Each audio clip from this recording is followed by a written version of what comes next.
नमस्कार, मी माधुरी कोचरी.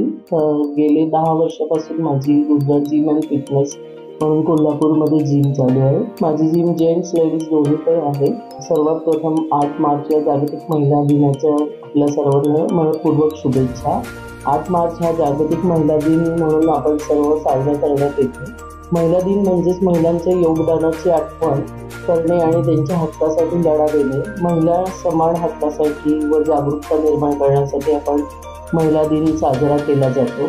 तसेच राजमाता जिजाऊ, झाशीची राणी लक्ष्मीबाई, सावित्रीबाई फुले, मदर तेरेसा, कल्पना चावला, सिंधुताई अशा अनेक महिलांनी आपल्या रोजच्या जीवनामध्ये अडचणींना सामना करतच आपलं कर्तव्य सिद्ध केले.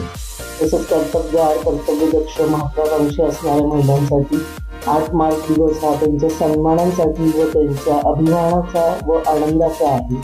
तसेच आपण आपले सर्व महिलांनी आरोग्य जपूया, आरोग्याची काळजी घेऊया. रोज निदान 40 ते 45 मिनिटं व्यायाम करणे, योगा करणे, मेडिटेशन करणे याची सध्या तर खूपच गरज आहे. धावपळीचं जीवन जे आहे त्यासाठी. तसेच योग्य आहार घेणे.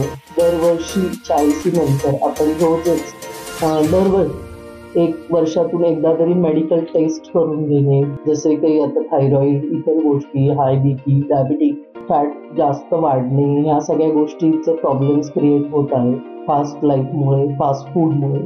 त्याच्यामुळे सगळं आहारावर नियंत्रण ठेवूया. आणि जागतिक महिला दिनानिमित्त स्वतःच्या आरोग्याबद्दल आणि स्वतःच्या अस्तित्वाबद्दल जागरूकता निर्माण झाली तरच खऱ्या अर्थाने हा महिला दिन साजरा होईल. परत एकदा आपल्या सर्वांना महिला दिनाच्या शुभेच्छा. ताज्या घडामोडी पाहण्यासाठी माझा महाराष्ट्र न्यूजला आजच सबस्क्राईब करा.